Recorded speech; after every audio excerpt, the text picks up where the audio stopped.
Вече почти 2 десетилетия една мистерия не дава покой нито на органите на реда, нито на криминалния свят. Един от най-забележителните членове на групировката ВИС изчезва без следа и не оставя нито един индикатор за това какво е могло да се случи. Методи Методиев, известен като Мето Илиенски, получава телефонно обаждане за среща, след която никога не се завръща. Разследването продължава с години, но не води до никакви резултати и до сега част от хората в подземния свят го считат за мъртъв, докато други твърдят, че е напуснал България и се е укрил на топъл остров 10 месеца след неуспешен атентат срещу него. И двете версии имат свои поддръжници и противници, а днес аз ще ви разкажа малко повече за неговия път и слуховете за неговото изчезване. Методи Методиев не обича публичността и се старае да я избягва. Работи дискретно, без да привлича внимание, внимателно обмисляйки всяка своя стъпка. Аналитичният ум, който от детските години показва добри математически успехи, му помага след време да мисли няколко хода напред и така да достигне до върховете на ВИС в периода 93-2003, кога не употребява наркотици, въпреки че лично контролира целия наркопазар в групировката. Тези негови качества го издигат до върховете на ВИС, като Мето Илиенски заема второ място след боса Георги Илиев. Дори в ролята си на организатор на незаконни дейности той го надминава. Животът на Методи Методиев е изпълнен с тайни загадки, а днес много хора си спомнят за безследно изчезналия бос като един от най-мистериозните фигури в организираната престъпност в България. Дори в архивите на МВР и специалните служби, информацията за Илиенски е изключително скъдна. Мето не обича да бъде в светлината на прожекторите и да привлича внимание. Описват го като студен и обран в емоциите си. Предпочита да работи тихо и без излишен шум, подобно на шахматист, внимателно обмисля своите действия. Още от края на 80-те той започва с кражбите по апартаменти. През 87-ма е арестуван, а след 3 години лежане в затвора е освободен през 90-та, когато започва бързото му израстване в кариерата. 3 години по-късно младият Методи вече е натрупал значителен капитал от кражби на апартаменти и автомобили и се присъединява към групировката ВИС. Интелигентен, сдържан и бързо действащ, Мето бързо печели доверието на Васил Илиев. В самото начало той ръководи бригада в столичния Младост, откъдето и благодарение на него в групировката попадат станалите в последствие лидери Кърл и Таки. Мето получава задачата да спечели и управлява търговския център Илиенци, откъдето произлиза и прякорът му. Как го печелили? Ми отива на абордаж с няколко човека и бухалки и им прави изгодно бизнес предложение. Някои хора наричат това рекет, ама какво пък разбират те? Скоро китайските търговци са принудени да се починат на Методи Методиев, който става кралят на най-големия пазар в България в златните години на бизнеса с всякакви стоки и техника. Вече доказал се, той се включва в нелегалния износ на горива към ембаргове Югославия. След като Поли Пантев преминава при конкурентите от ЦИК, Мето управлява първите значителни висаджийски транзитни пратки кокаин през България. Той е едно от малкото изключения във ВИС с утвърдението, че само ако си на предната линия на гангстерските събития можеш да заемеш ръководна позиция. Методи Методиев се доказва като добър лидер на няколко бригади и му доверяват ръководенето на наркоразпределението. В края на 90-те години се състезава единствено с Поли Пантев на наркопазара в България. Няколко години преди това, именно Поли съветва Васил Илиев да възложи повече отговорности на Илиенски, тъй като го смята за надежден. Те са стари приятели от времето преди 1989, когато в кражбите Поли и Мето решават да делят печалбите 50 на 50, както ще си поделят наркоразпределението в България години по-късно. Техните взаимоотношения върват по тънък лед, но за да са сигурни, че по улиците има достатъчно наркотици за децата, те успяват да съществуват съвместно. Най-успешният наркоразпределител под Мето е Леонид Фотев, Льонята Джуджето. Те са изключително близки, като Мето е и негов кум. Преди 1989 той е осъждан 8 пъти за измами, изнасилване и грабежи. Включва се във ВИС още от самото му създаване. Льонята започва кариерата си като пласьор в квартал Западен парк и Жека Люлин, след което напредва до ръководител на разпространението на хероин в Красна поляна, Люлин и Овчи купел. Според данни на НСБОП, неговият началник през цялото време е бил Мето Илиенски. Групата на Фотев дълги години поддържа успешно сътрудничество с тези на друг сочен за наркобос, Киро Японеца, който покрива като територии ромските гета. Киро Японеца никога не е бил част от ВИС или от ЦИК, но умело лавира между двете групи. В редки случаи те работят заедно. Групата на Киро Японеца функционира независимо. За първи път интересите й се сблъскат с тези на организацията, ръководена от Мето Илиенски и Льонята в началото на новия век. Висшите наркобосове се опитват да изтласкат японеца от наркопазара. Това е причината наркотрафикантите да искат да ударят циганския клан. Значителна част от търговците на хероин в София са роми, които също така са и потребители. Те са удобни за този бизнес, тъй като бързо комуникират помежду си на цигански и никой не разбира какво става. Подчиняват се без възражение на лидера си и проявяват дисциплина. Според някои източници, Мето Илиевски от години предпочитал да работи с ромите, но в един момент решава да вземе всичко за себе си и да премахне Кирил Японеца. Докато двете групи се борят за надмощие, обществото става свидетел на ужасяващото двойно убийство на Леонид Фотев и неговата приятелка, последвалия разстрел на убийците и шумния арест на Кирил Японеца.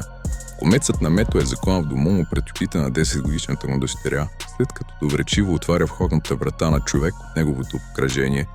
Петър Петров Кюстандилец е прерязал гърлото на Леоната и неговата приятелка. Час по-късно най-приближените му Антон Милтенов Клюна и Димитър Вучев Демби настигат килърите и след кратка престрелка ги убиват. Убийството на Леоната през 2001 ще положи основите на най-кървавата нарковойна, която ще се развихри основно 2 години по-късно. Случайно или не, в същата 2001 Бойко Борисов е назначен за главен секретар на НБР, а малко по-рано Поли Пантев е застрелян на остров Аруба. Дни след убийството на Поли Пантев, наследникът му Георги Пехливанов уговаря среща с Мето Илиевски. Според разказите на Георги Стоев, Пехливанов и жената заявяват желанието си да работят за Мето Илиевски, докато успеят да организират структурите си достатъчно силно, че да се опълчат. Това така и не става, но поне убийствата значително намаляват за 1 година през 2002. В началото на 2003 рязко движение на Мето, докато разказва история и се извърта, спасява живота му. Излизайки от столичен ресторант точно срещу Пирогов, наемник стреля към сърцето му, но куршумът оцелва ръката на мишената. Той спасява кожата, но тази сучка светка червената лампа в съзнанието на висаджийския бос. Математическият му ум започва създаването на операция пенсиониране на Топъл остров. Той започва да кори планове как да излезе от ситуацията и засилва охраната. Охранителите работят на 8-часови смени, като се редуват по 4. 6 екипа се сменят непрекъснато, за да избегнат рутината. По това време поръчковите убийства стават все по-чести, а Мето става обсебен темата за сигурността. Негов охранител по това време е културиста Димитър Димитров, който разказва малко повече за този си период пред Венета Райкова. При кой друг си работил? При Мето бях преди това. И той ли беше така душа човек? Да, определено аз имам, мисля, че така късмет в живота, попадам се при такива хора. Той също с него много добре се разбирахме, значи всички ги беше много, той беше леден човек, гледаше много лошо, не говореше с никой и всички беше много страх. Но аз пък винаги намирах общи приказки и той му бях интересен и винаги така си разказвахме за дали наши общи случки. Какви пък общи случки може да има? Разни сега. За жени? Не искаш пред нея да говориш за жени? Мислиш ли, че има такава вероятност Мето Илиевски да е жив или ти си? Вероятност да е жив, според мен има 1000%. Доколкото го познавам, той е единственият човек, който е в състояние да постигне такова нещо при всичките тия условия в страната, ситуации да успее, имаше достатъчно кълта да се спаси и да напусне в точно определен момент. Ни по-рано, ни по-късно. И със сигурност го направим. Със сигурност, доколкото го познавам, много сме си говорили, имаше достатъчно кълта и го е направил със сигурност. За да се спаси да не го поръчат за убийство? Нямаше как да не го убият, нямаше как. Всички го убиха по каналярите, абсолютно всички. Само той остава жив, ако е жив някъде в чужбина под друга самоличност. Но това вече никой не знае. Къде е, какво, що, но... Във вашата среди не сте чували след това? Със сигурност. Чуват се различни слухове, но нищо конкретно. Не се знае истина. Не се знае. За тези бронирани одеяла, с които сте ги завивали, като излизат от колата в това, сте ги покривали отгоре, за да не могат да ги убиват. Има ли такива чак мерки за охрана? Значи, първо за Жоро.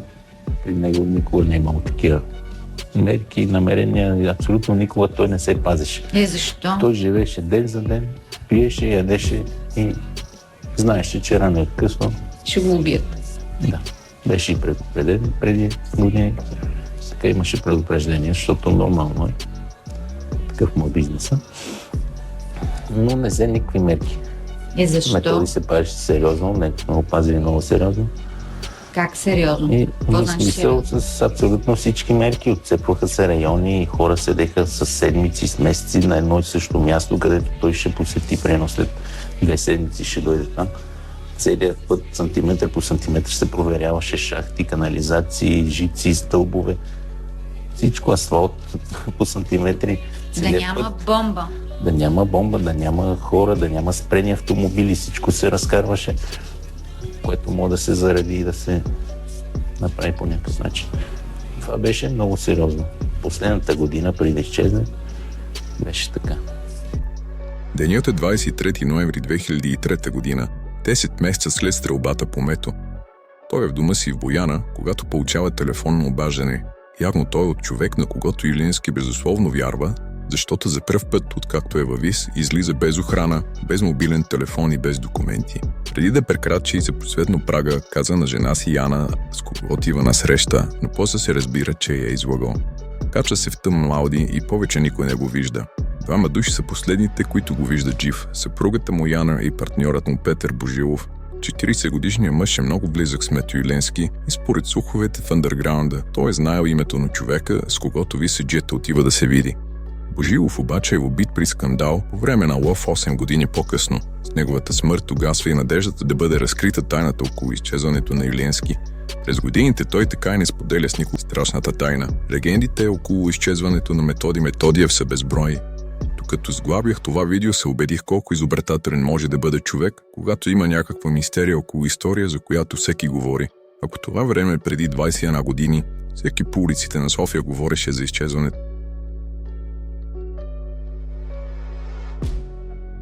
2 дни преди изчезването на Мето Илиевски, най-близкият приятел на Жори Илиев е застрелян пред дома му. Един от основателите на ВИС, Румен Маринов Нарциса, се прибира в ранните часове, слиза от поръчковия си Мерцедес и се насочва към входа си, когато е пресрещнат от двама стрелци. Маринов побягва през градинката към съседния блок, но убийците го настигат и го ликвидират с контролни изстрели в гърба и главата. Трупът остава да лежи до паркиран джип часове наред, докато към 8 часа сутринта не го открива случайен минувач. При първоначалния оглед, криминалистите установяват, че Нарцис е убит с 2 куршума в гърба и 1 в главата. В градинката между блоковете, ченгетата намират заглушител и 4-5 кюзи от 9 мм пистолет. Една от версиите на разследващите е, че убийството е ответен удар във войната между представители на групировките ВИС-СИК. Служители на МВР споделят за запис на телефонен разговор между Жоро Илиев и Нарциса, направен няколко минути преди простреления да издъхне. Според запознати с последни сили, Маринов успял да изрече по телефона на боса на ВИС имената на убийците си. Главният бързо кипва и подписва смъртната присъда на Мето.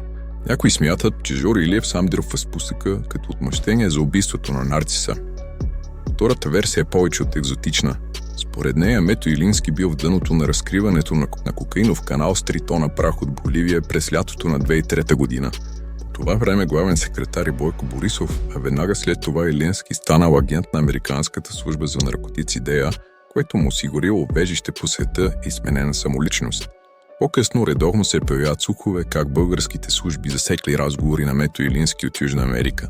Преди смъртта си радиоводещият Боби Цанков разказа своя версия как човек на Косо Самоковец е донесъл паспорт на Мето, за да може той да изчезне завинаги от България. Самия Косо Самоковец е застрелян 10 дни след изчезването на Мето Илиевски. Косо Самоковеца се чухме няколко дни преди да е убит. На някъде от чужбина ми се обажда и казва: ще дойде при тебе един мой човек и ще ти донесе нещо, което викаш, ще го дадеш. Вика ни друг човек, той ще се обади. И седиме си ние с Клюна и с още приятели и идва един от бодигардовете на Косио. И крила за малко навънка. Нали, аз излизам, той вика: този плик, вика, тук има един паспорт и едни пари. Ми дай такъв плик. Викам, какво да го прави? Вика, шефа каза, че ще се обади някой да го вземе. И така. След още няколко дни ми се обажда пак от скрит номер, но пак на този телефон. Нали, аз знам, че този телефон е само за тия хора. Нали? Нямам притеснение да дигам или се крия от някого. Да. И другата страна вика: айде, аз съм, вика, един човек, където трябва да му дадеш нещо. Викам: хубаво, кажи.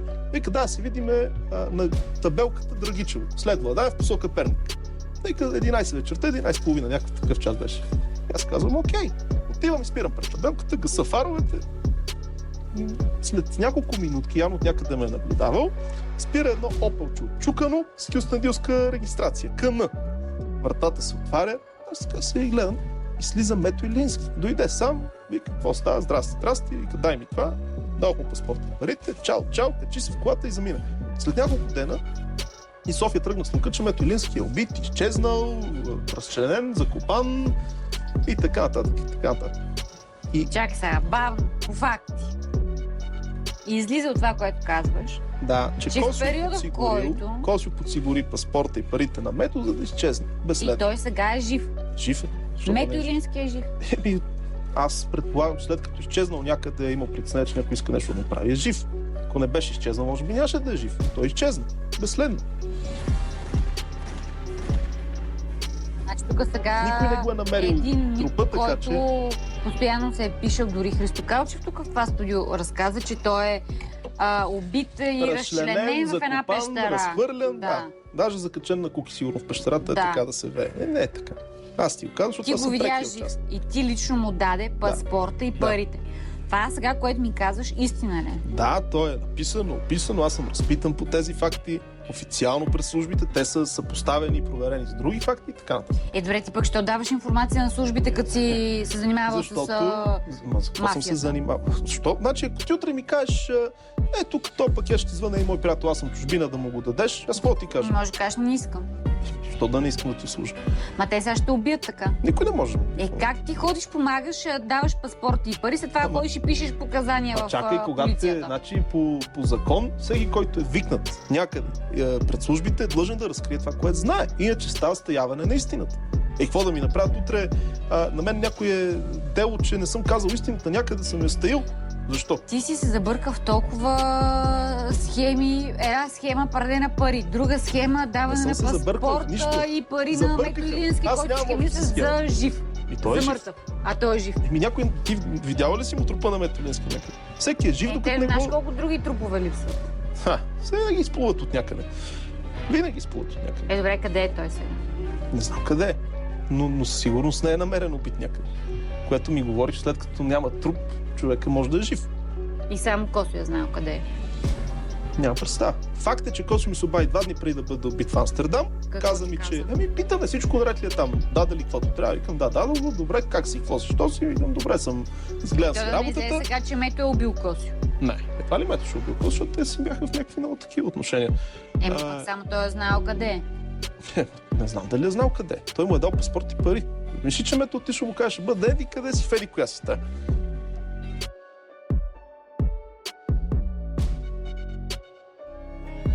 Според покойния хронист на българската мафия Георги Стоев, истината за случилата се с Мето Илиински е съвсем различна. В своите романи, а и в това интервю на Ивайла Иванова от 2006, той споделя следното. Един друг човек от обкръжението на Георги Илиев, Мето Илиински, мистериозно изчезна преди 3 години. Бившият анализатор в 6-то управление на Държавна сигурност, а по-късно и секретар на МВР, полковник Цятко Цветков твърди, че периодично се появяват признаци, че Мето е жив и най-вероятно се крие в Южна Африка. Оттам той контролирал кокаина от името на ВИС. Даже се появиха и свидетели, които казват, че са го виждали жив и здрав в екзотичната държава. Доколко са достоверни тези слухове? Който казва, че е видял Мето жив, или е бил пиян, или е шизофреник. Защо си толкова сигурен, че е мъртъв? Тялото му не е открито и до днес. Каква е логиката да е жив? Много хора изчезнаха така, но това не значи, че са живи. За Иво Карамански и Илия Павлов също се говореше, че са инсценирали смъртта си. Ние не живеем във филм, а в страна, в която се случват реални неща. Когато се убие някой, то той наистина е убит. Когато изчезне, значи наистина е изчезнал. За какво му е на Мето да се крие някъде, като той никъде няма да живее така, както в България? За човек като него живот навън няма. Не ми се вярва да остави жена си малкото си дете и да ги подложи на такъв стрес. Той имаше жестока охрана, която го пазеше, и позиции, които си беше извоювал. Нямаше никакви грижи. Хората, като не могат да намерят обяснение за нещо, търсят фантастични версии. Мето няма да изскочи никога от никъде. В такива случаи като неговия, килърите се грижат добре трупът никога да не се намери. За Мето има една интересна история, която няма дори в градските легенди. Става въпрос за двама негови близки съдружници, които той използваше като клакьори. Ето искаше да има знаменосец, който да се бие в гърдите и да казва: "Вижте ме, аз държах хероина." Това беше неговата игра. Беше изключително умен мъж, който знаеше, че всички са го нарочили за бос номер 1 на хероина и кокаина. Трябваше да изкара някой друг напред. Спомням си как веднъж го питаха защо е избрал за параван точно този човек, а той отговори: нали трябва някой да вее знамето и да вика аз съм босът, а пък аз да стоя в сянка и да управлявам всичко. Обаче според мен допусна една голяма грешка. Мето подцени клакьора, който се оказа изключително амбициозен. И е решил да ликвидира своя благодетел, за да седне на мястото му. Ще разкажа версията, която съм чул и която е изключително интересна, но не може да се потвърди на 100%. Същия този клакьор и един от близките съдружници на Мето решават, че един ден може да ги остави на улицата, както им е дал коли, охрана и пари, а утре да им каже край. Въпреки че Мето не беше такъв човек, те се решили да се подсигурят за всеки случай. Макар че се занимаваше с такъв бизнес, Мето беше изключително коректен мъж, държеше на думата си и никога не забъркваше интриги, не поръчваше убийства или други мръсотии. Изведнъж тези двамата, които Мето беше създал, започват да контактуват с голям бос от противниковата групировка. Кой е той? Това е мъж, който по-късно бе взривен. Негова идея двамата заразяват Мето с хепатит С и понеже се в близък контакт с него, това никак не е трудно. Само едно драсване е достатъчно. Мето беше много слаб и жилав, противно на твърденията, че хепатит С могат да преживеят само по-едрите хора. Точно той успя да го преболедува за няколко месеца. Дали е подозирал как се е заразил? Не, в никакъв случай. Хепатит С рядко има лечение, но той успя да го прескочи. Разполагаше с огромни средства и се лекуваше. Понеже видяха, че той е закрепен, а те не очакваха такъв финал, прибягнаха до втория вариант. Но като Мето беше болен и се седеше вкъщи, той беше загубил контрол върху това, което става навън. Един ден те му казват, че трябва да се срещне с човек, с когото срещите винаги стават насаме, без охрана и на някое скрито място. Същия този вече взривен бос му се обажда и му казва, че ще го вземе с колата си. А пък Мето, въпреки че са от различни групировки, му имаше доверие. За него щеше да е унижение да отиде с охраната си. На времето той така ходеше на срещи и спокойния Поли Пантев, когато убиха на остров Аруба. Заедно си деляха улицата, в смисъл наркотиците. Това е стар обичай, среща на 4 очи. И човекът, за когото говоря, познаваше този обичай и беше заложил на това, че Мето със сигурност ще се качи при него. Той не очакваше, че хора, на които не е направил нищо лошо и няма какво да делят, ще го отстранят. Как точно става убийството? Мето се качва отзад в колата, а този човек го застрелва. След това кой знае къде го е закарал. Лесно е било помощниците му да го разфасоват на парчет и да ги изгорят. Затова трупът му няма намиране.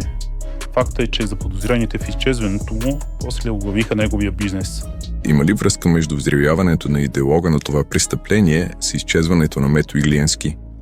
Взривеният бос искаше не просто да вземе контрол над хероина и кокаина, а да наложи влиянието си на улицата. Искаше тя да е под негов надзор и не го интересуваше толкова печалата от наркотиците.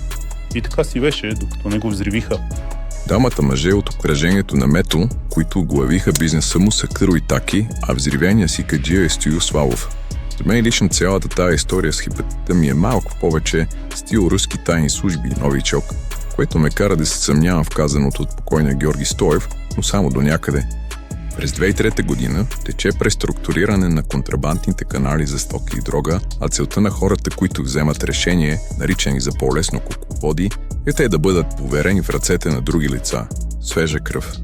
Убийствата на мафиоти в годините от 2002 до 2006 са изключително интензивни. Само за 3 години стрелят по Илия Павлов, Евгений Стефанов Женята, Николай Зарев Данкина, Румен Маринов Нарциса, Борис Арсо Борчо, Мето Иленски, Осип Самоковеца, Ангел Стефанов Геволето, Стоил Славов, Бай Миле, Митко Малк, Бранимир Григоров Бранко, Фатик и така до общо над 50 имена. Че има преразпределение и нарковойна е било ясно, а годините след това ще покажат кои са новите играчи. През март 2022 година бившият полицай Любомир Иванов беше по-късно разстрелян в София. Двама мъже бяха задържани. Физическият извършител и помагачът. А в края на април Красимир Каменов Къро беше обявен за издирване с червена бюлетина от Интерпол за убийството. Година по-късно, през май 2023, Къро е ликвидиран в столицата на ЮАР Кейптаун. По край убийството на Къро отново се заговори за няколко изчезвания или убийства, това на Мето Иленски през 2003 и на братята Радослав и Николай Бикови, известни като византийците 10 години по-късно. Трупове и на тримата не са намерени, но свидетели са дали показания, че именно Къро и мутрите му стоят зад мокрите поръчки. Години наред наркобосът Христофорос Аманатидистаки, Кърл и Мето са близки приятели и съдружници както в легалния, така и в престъпния бизнес. Каменов и Таки живеят на метри от къщата на Мето Илиенски. Тримата висаджии са неразделни до началото на новия век, когато започват първите им разправи за дрога и пари. И така, версия Младите надежди разказва, че Илиенски е бил убит от доверените на Кърл и Таки братя византийци.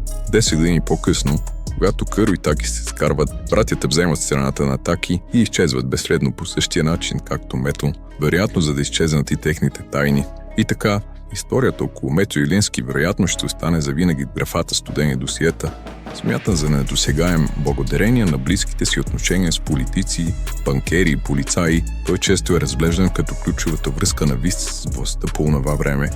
Немалко хора в криминалните среди смятат, че ако има човек способен да изчезне и да изживее старините си на спокойствие, харчейки спечелените си милиони, това е именно Мето Илиенски.